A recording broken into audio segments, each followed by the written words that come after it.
Hi, this is Dennis with Second Chance Tackle, and we're going to take on a pair of Mitchells today. I'm only going to do one on the video, but I have two of them here. They were sent in by John in Wisconsin. It's the Mitchell 330. Yep, looks just like a Mitchell 300, right? Well, except for that bail. It's kind of a fun little reel. It's almost like a Zebco kind of a caster, if you will, or the early easy cast reels where you don't have to touch the line to cast. What you do is it's got a thumb pressure release. So it's a funky little spring design here. You have a spring wrapped around the outside of that bail arm. You got a little elbow here, and you have your trip mechanism back here. And to activate the reel's bail function, you push down on the reel and it snaps open. So when you go to cast, make your throw, hit the bail, and let it go. You don't have to touch the line. How cool is that? So we're going to take this reel apart.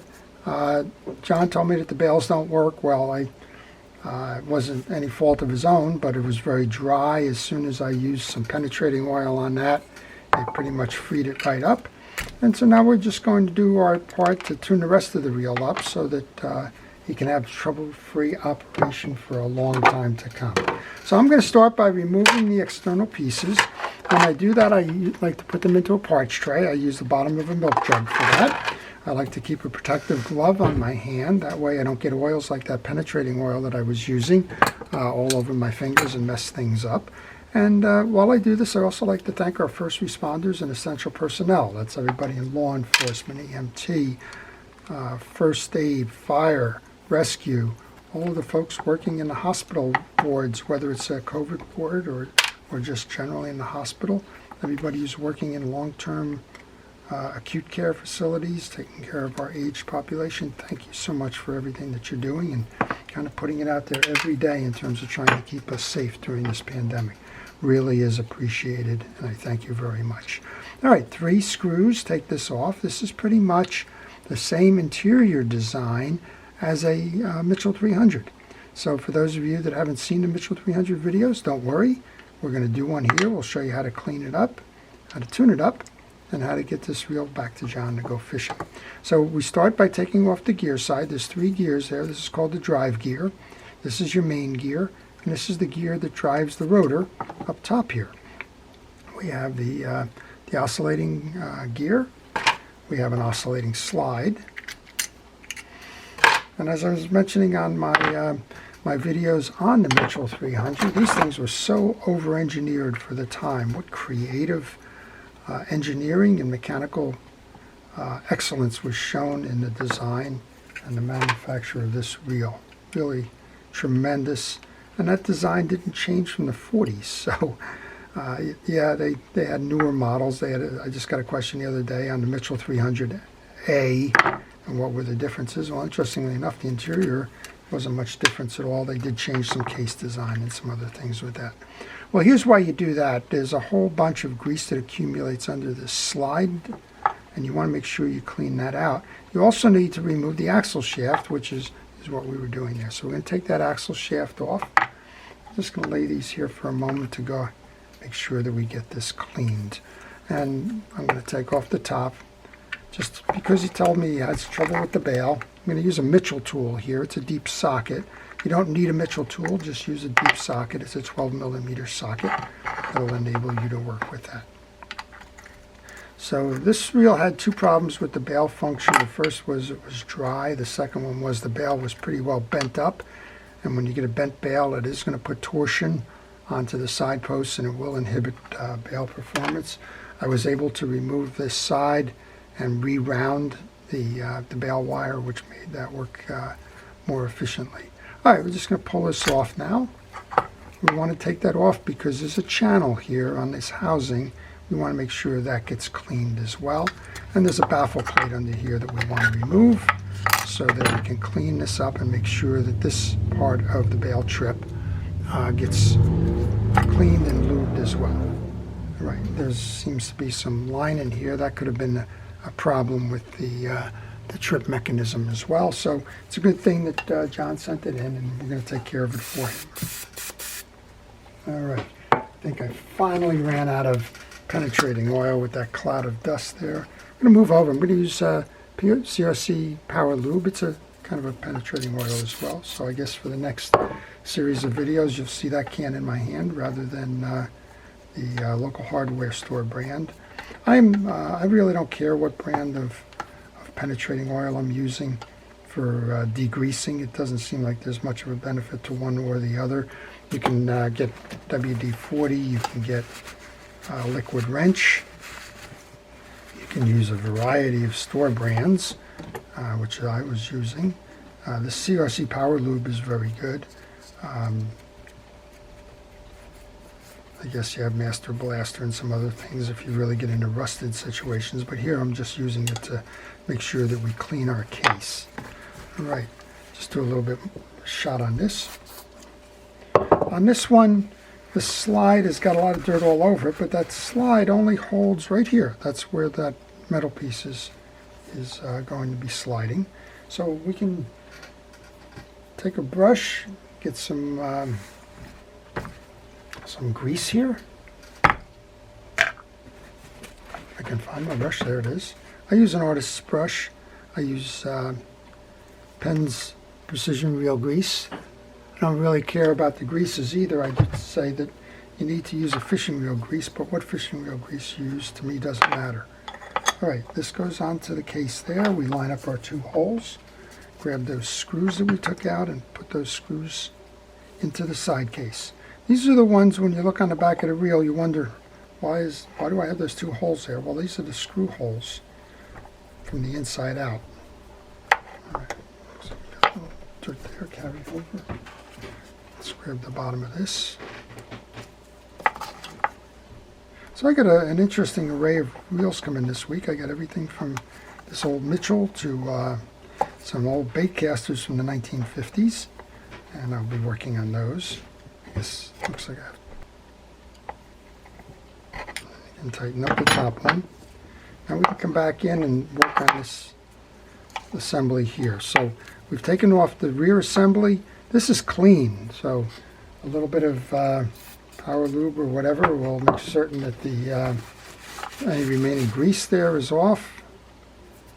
You can use a wire brush to clear the channel. If you do, kind of put a backing behind it, just like this. That way you won't have any dirt get onto your bench that will be transferred. And inside here you want to do the same thing. Just kind of mop up any dirty old grease that's in there. We saw that there was broken line in there, but otherwise it looks like it's a pretty clean shell here. And once you do that, you can go ahead and put this back on after you grease the bottom of the gear shaft here. And one more thing, I said we can put it back on. We really can't. We got to make sure that the channel where this rides inside the side plate here is also cleaned. This every now and then gets dried grease in it. Make sure if you're doing a reel like this that when you go to put it back on, that little brass washer or metallic washer, whatever the washer is actually, is on there. And then here's your trip. It's kind of an interesting trip, right? It's kind of an eccentric trip on the back of this side plate. So you just want to make sure that the side plate is clean, which it is.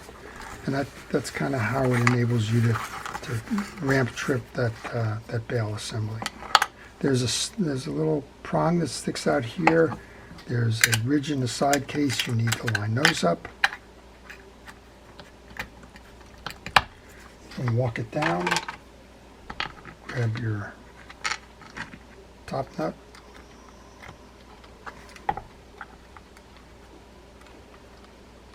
I like to start these by hand.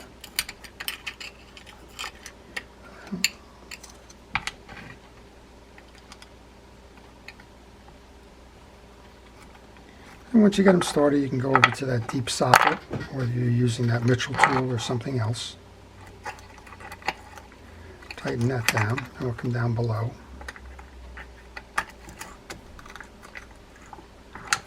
Okay. Okay, just adjusting my camera a little bit here. All right, we've greased the underneath portion of this. We want to finish the cleaning of this.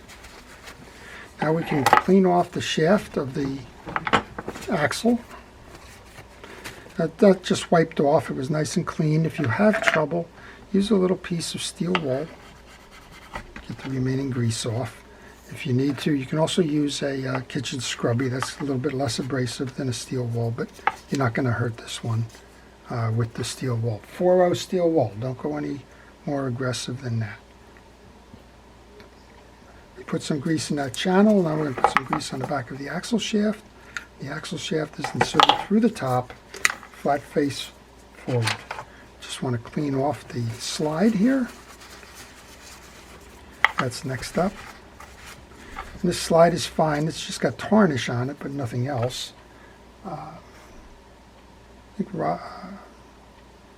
think John mentioned he got these in the 50s. It's possible, probable.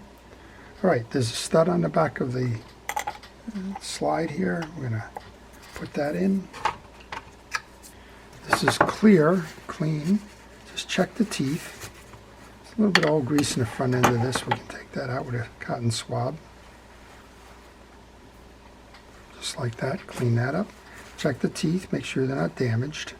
I didn't feel any evidence of it being damaged earlier. All right, we're going to get some grease on that and get grease on the teeth. This is going to be one of the drive gears.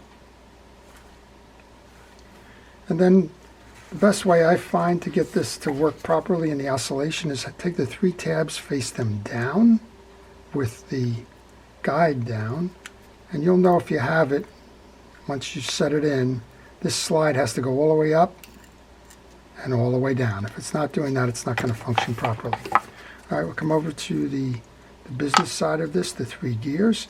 When you take this gear off, check. There's a little metal gear or metal washer that goes under this gear. Make sure that you don't lose that, otherwise you won't be performing properly. A little bit of grease. That's all that's inside here. Let's go do the same thing we just did on the other side. This has got an older style dog. That's okay. This is your anti-reverse mechanism here. Just clean it off. It'll be fine. It's got a single hook to it. Sometimes that hook breaks off or wears off over time, but this one is in good condition. If you're wondering how this works, if you've taken it off and you're watching this video trying to figure it out, you have one tag end that rides under this carrier here. That's the carrier for the drive gear. Kind of goes around the post and it sits on top of this little sleeve here. There's a little indentation below here that's holding it, but if you need to reset your gear and you were watching this video to figure that out, that's how you do it. Cleaning off the shaft. Again, this is in fine condition. I'm not finding any pitting, evidence of rust or anything else going on. Nice coat of grease. Probably hasn't received the grease in a while, so let's go ahead and do that. Probably be known as the Mitchell channel pretty soon. I did about 3 or 4 of these Mitchell reels in the last week or 2. It's just funny how these things just kind of come in cycles. All right, I'm just taking the last of that older grease off the face. Go ahead and put that on. Now we can take that and slide that inside. Do the same thing here. Inspect all these teeth. If you find that there's any issue with the teeth, go ahead and take a wire brush or a hard bristle brush like this one. Just kind of work it through. Just break off any grease. I'm not seeing anything that's an issue here, but I'm just showing that as a demonstration. And then we're going to come back and we're going to get grease on both the inner gear and the outer gear. One is going to use the power of the main gear to drive the other gear. So I'm going to go this way. That's how that one sits. This inner gear is going to drive this gear on the reel. One more piece. It's the gear that's going to turn the rotor. It's also going to drive off the main gear. Again, remember, if you've taken this off, make sure that you have that little washer that sits behind here. I have it on the side plate. I guess I've learned from experience, leave it there. If it's there, if it's not, you better find it. Otherwise, it's going to bog performance down. I've seen people that have done this reel. It's come back into my shop for an annual service or something, and they've put the washer on the top. It doesn't belong on the top, it belongs on the bottom. It's a spacer. And then you can just kind of give it a spin. That'll kind of tell you how it's going to work. And this one's doing fine. It's all engaged in there. All right, we're going to take that then and we're going to flip that over and mount that to the side case. The 3 side plate screws in here.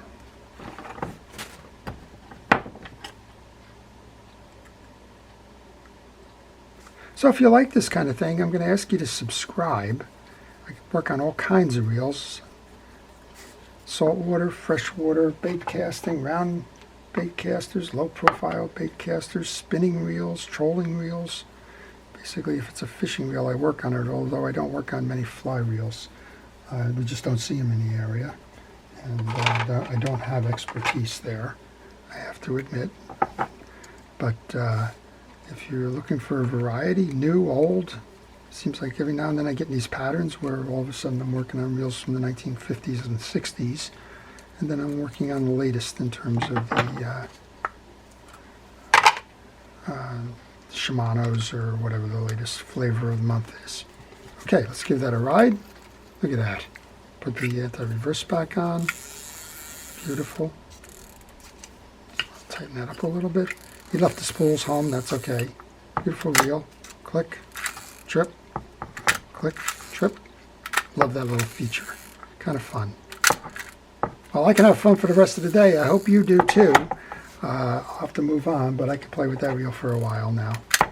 And please stay healthy, stay vigilant. Please protect yourself with the pandemic, even though we have the vaccines out here and all. We're not done yet. Please protect yourself, stay healthy, stay fishing, and please stay watching. This is Dennis with Second Chance Tackle. Have a great day.